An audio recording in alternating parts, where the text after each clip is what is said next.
Halo semuanya, selamat pagi, siang, sore, malam. Balik lagi bersama gua Safri bahas sinema. Hari ini gue ingin membahas salah seorang aktris yang dapat dikatakan sebagai aktris terbaik dalam 20 tahun terakhir.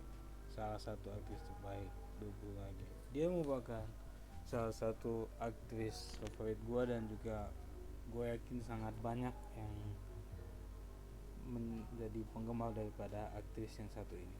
Dia masih sangat muda, 27 tahun, baru saja berulang tahun kemarin. Dan tentu saja kalian semua sudah tahu namanya adalah Saoirse Ronan. Dia adalah aktris asal Irlandia yang sebenarnya lahir di Amerika. Ini adalah kasus yang cukup unik yang akhirnya membuat dia memiliki dua keluarga negaraan.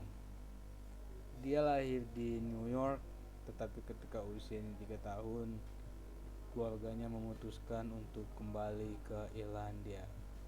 So, tanpa banyak basa-basi lagi, here we go.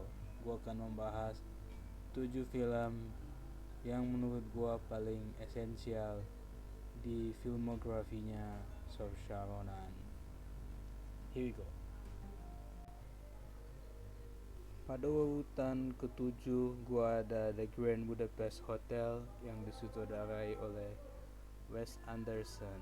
Film ini adalah salah satu film Saoirse Ronan yang cukup esensial karena lewat film inilah ia kembali muncul di ranah yang cukup mainstream setelah sebelumnya sering bermain di film-film kelas B ataupun film-film remaja yang kurang diminati oleh banyak orang. Tapi lewat filmnya Wes Anderson ini ia kembali mendapatkan sorotan publik walaupun tidak bermain sebagai karakter utama.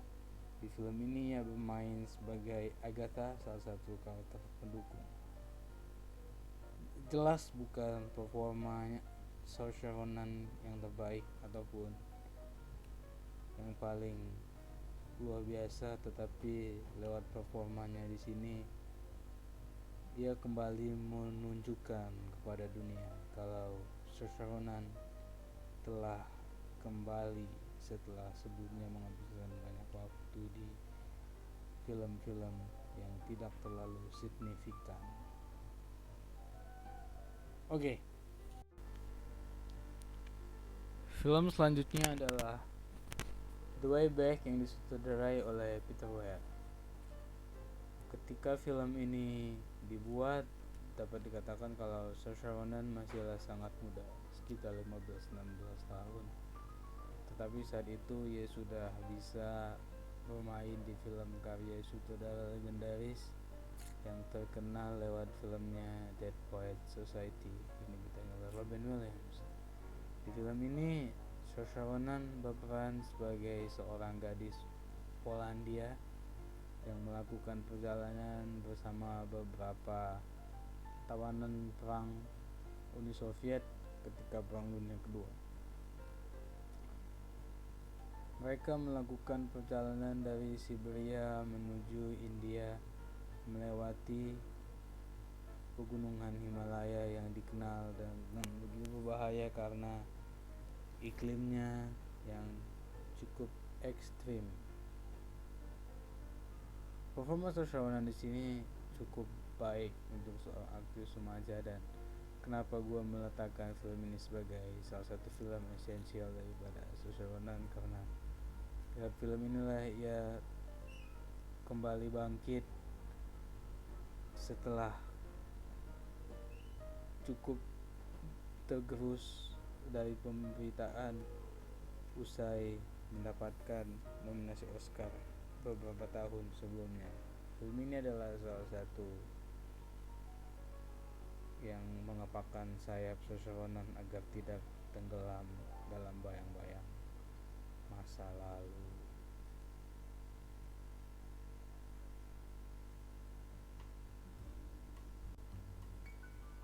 Di urutan kelima gue punya Hana film action thriller yang disutradarai oleh Joe Wright. Film ini adalah karya kedua Saoirse Ronan di bawah arahan sutradara Joe Wright. Ia bermain di film ini bersama dengan Cate Blanchett dan dapat dikatakan kalau Hana adalah film di mana Saoirse Ronan benar-benar menjadi seorang yang begitu badass. Dia di sini benar-benar sangat keren, ada banyak melakukan adegan acting dan dia bermain cukup berbeda dibandingkan yang lain, dan gua nggak heran setelah main di film ini Saoirse Ronan banyak dikait-kaitkan untuk bermain di peran-peran action superhero atau sekian dan begitulah. Dan Hana tepat saja adalah salah satu peran Saoirse Ronan yang mungkin nggak akan kita lihat lagi di masa depan. Ya, semoga saja gue salah. Semoga saja dia akan kembali bermain di film action, atau walaupun kita udah tahu kalau dia lebih sering bermain di film drama akhir-akhir ini. Ya, Diana cukup esensial karena ini adalah percobaan yang cukup unik dari seorang Saoirse Ronan, dan mungkin banyak yang gak bisa membayangin Saoirse Ronan memukul-mukul orang, nendang-nendang orang, dan daripada kalian membayang-bayangkan hal itu, mending langsung tonton aja film Hana ini karena memang dia sangat berbeda di sini. Dan sebagai film action thriller, film ini juga cukup asik dan directingnya Joe Wright cukup mampu menyampaikan esensi film ini pada penonton. Ya. Film Hana ini cukup sukses dan kemudian diadaptasi kepada series yang berjudul sama, dan walaupun bukan Saoirse Ronan lagi yang bermain di series tersebut, tapi apa yang ditampilkan Saoirse Ronan di situ sudah cukup menjadi inspirasi untuk series tersebut. Pada urutan keempat, gua punya Little Woman yang disutradarai oleh Greta Gerwig. Ini adalah film kedua Saoirse Ronan di bawah arahan sutradara Greta Gerwig. Film ini diadaptasi dari novel berjudul sama yang ditulis oleh Louisa May Alcott. Di film ini Saoirse Ronan bermain sebagai Jo March, yaitu putri kedua dari anak-anak March, seorang pemberontak sejati yang menolak banyak hal yang ditekankan kepada perempuan di masa itu. Latar visual film ini cukup eksplosif dan banyak unsur-unsur feminis yang ditampakkan di film ini. Dalam beberapa sisi, unsur feminis yang diperlihatkan di film Little Woman ini cukup lembut, walaupun di beberapa lainnya juga tidak cukup lembut untuk sesuatu itu. Tapi yang membuat gue suka dengan performa Saoirse Ronan di sini adalah dia berhasil masuk ke dalam karakter Jo. Walaupun memang harus diakui di beberapa sisi dia melakukan overreactive yang cukup ketara. Terkadang ia bermain dengan emosi yang meledak-ledak, terlalu meledak-ledak, tapi emosi yang ditampilkan oleh Saoirse Ronan pun masih cukup terkontrol di beberapa sisi, belum benar-benar kelepasan hingga out of control. Dan walaupun di satu adegan terakhir dia benar-benar melakukan geledakan emosi yang begitu kuat, dan walaupun gue cukup suka dengan adegan itu, tetapi ledakan emosinya terasa berlebihan, dan itulah yang membuat performa Saoirse Ronan di film ini hanya bisa gue berikan di urutan keempat di daftar ini. Ya, bukan performa yang buruk, tapi gue sendiri tidak yakin kalau ini adalah performa terbaik dari seorang Saoirse Ronan.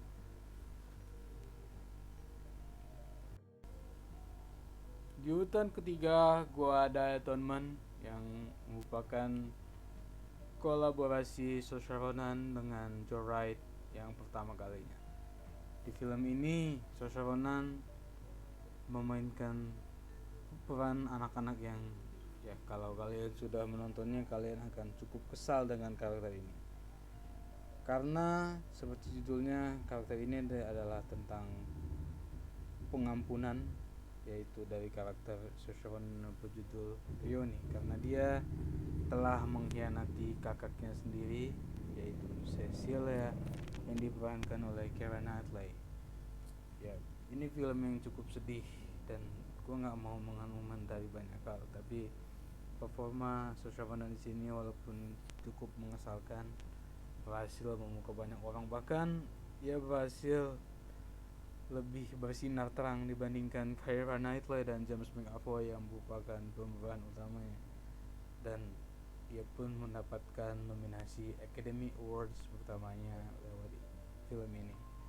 Ia masih berusia 13 tahun ketika berhasil mendapatkan nominasi lewat film ini. Salah satu nomini termuda dalam sejarah Academy Awards, walaupun ia tidak berhasil memenangkan penghargaan saat itu, tetapi performa di sini sudah cukup untuk membuat orang yakin kalau ia akan menjadi salah satu bakat besar yang akan menghiasi sinema dunia. Dan ya tidak salah untuk hal itu, walaupun ia memiliki naik turun setelah film ini, tetapi bakat selalu mendapatkan jalannya sendiri untuk mencapai puncak. Dan Saoirse Ronan berhasil meraih tersebut dengan begitu dini dan membuka mata orang kalau ada aktris muda belia yang begitu keren dan berhasil mendapatkan pengakuan sejak usia dini. Di urutan kedua gua ada Lady Bird. Lady Bird dapat dikatakan adalah film Saoirse Ronan yang paling populer. Gua begitu yakin film ini sampai begitu populer. Ini juga film pertamanya Saoirse Ronan bersama sutradara Greta Gerwig. Film ini bercerita tentang seorang remaja pemberontak yang tidak suka diatur-atur. Ia bersekolah di sekolah yang cukup konservatif, tetapi ia memiliki pemikirannya sendiri. Film ini banyak dikatakan adalah salah satu film yang banyak mempengaruhi remaja-remaja dalam mungkin 5 tahun terakhir sejak film ini dirilis pada 2017. Dan banyak yang mengatakan kalau mereka sangat relate dengan apa yang dialami oleh Christine atau Lady Bird di film ini. Saoirse Ronan menampilkan penampilan yang cukup eksplosif, dan gue lebih mengatakan kalau emosi Saoirse Ronan lebih terkontrol di sini dibandingkan di Little Women, dan hal itulah yang membuat gue dengan begitu yakin meletakkan Lady Bird di urutan kedua. Ya, mungkin akan banyak yang memperdebatkan kenapa gue nggak meletakkan Lady Bird di urutan pertama, tapi gue cukup yakin kalau apa yang gue letakkan ini sudah cukup adil, dan ya itulah gue harus memilih, dan gue memilih meletakkan Lady Bird di urutan kedua. So kalau kalian gak setuju, komen aja sih, gak masalah juga. So oke, urutan kedua Lady Bird di urutan kedua. So what? Gua kira itu bukan hal yang buruk juga, karena gue cukup yakin dengan apa yang gue pilih kali ini. Hal lain yang cukup menarik juga dari Lady Bird adalah fakta kalau Saoirse Ronan belajar action California dengan cukup baik, walaupun dia mengaku kalau itu adalah salah satu hal tantangan yang sulit karena dia dibesarkan di Irlandia dan harus belajar aksen California dengan waktu tidak terlalu panjang lah, tapi dan cukup berhasil. Dan lewat Lady Bird, Saoirse Ronan berhasil mendapatkan piala Golden Globes untuk aktris terbaik di film komedi, walaupun ya itu nggak cukup sih sebenarnya ya, tapi ya dia saat itu mengakui kemenangan Frances McDormand yang menang lewat film Three Billboards Outside Ebbing, Missouri, yang jelas merupakan salah satu penampilan terbaik abad ini. Kalah dengan Frances McDormand di film itu sama sekali bukan hal yang memalukan, dan bahkan mendapatkan kesempatan bersaing bersama Frances McDormand aja sudah merupakan prestasi ya.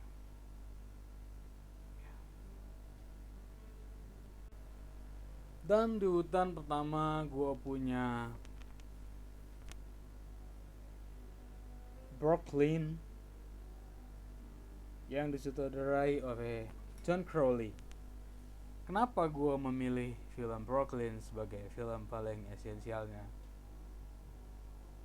Saoirse Ronan? Yang pertama adalah film ini adalah awal dari hat-trick nominasi Saoirse Ronan di Academy Awards, dan film ini dapat dikatakan sebagai the real comeback Saoirse Ronan ke jagat perfilman dunia. Ya, walaupun sebelumnya ia bermain di The Way Back, The Lovely Bones, The Grand Budapest Hotel, dan film-film lain, tetapi dia benar-benar kembali mendapatkan atensi dunia lewat film Brooklyn. Dan bagi gue sendiri, penampilan dia di sini benar-benar subtil, ekspresinya benar-benar berhasil memperlihatkan kemampuan terbaik dia. Dan dalam beberapa sisi gue merasa film ini bagaikan autobiografinya seorang Saoirse Ronan, di mana dia bermain sebagai seorang gadis Irlandia yang merantau ke New York, ke Brooklyn, dan struggling dengan kehidupannya di sana.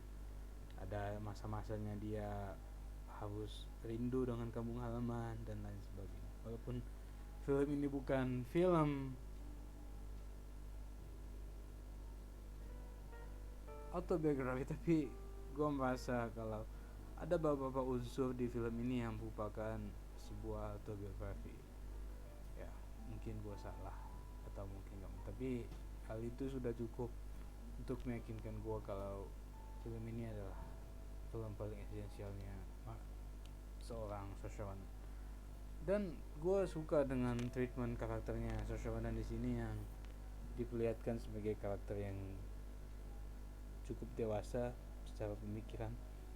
Ya, kalau dibandingkan dengan dua peran dia setelahnya, yaitu Lady Bird dan Little Woman, di mana dia bermain sebagai Christine dan Joe, karakter Saoirse Ronan di film ini itu lebih dewasa sebagai Alice, dan itu adalah salah satu nilai plus juga bagi gua. Walaupun dia tidak struggling secara aksen karena dia masih menggunakan aksen Irlandia di film ini, tapi kombinasi dari film yang terasa sebagai autobiografi, kemudian peran yang cukup dewasa, dan banyak hal lainnya yang membuat gue merasa kalau film ini adalah film yang benar-benar hidup. Dan unsur utama dalam menghidupkan film ini tentu saja adalah performa dari Saoirse Ronan. Dan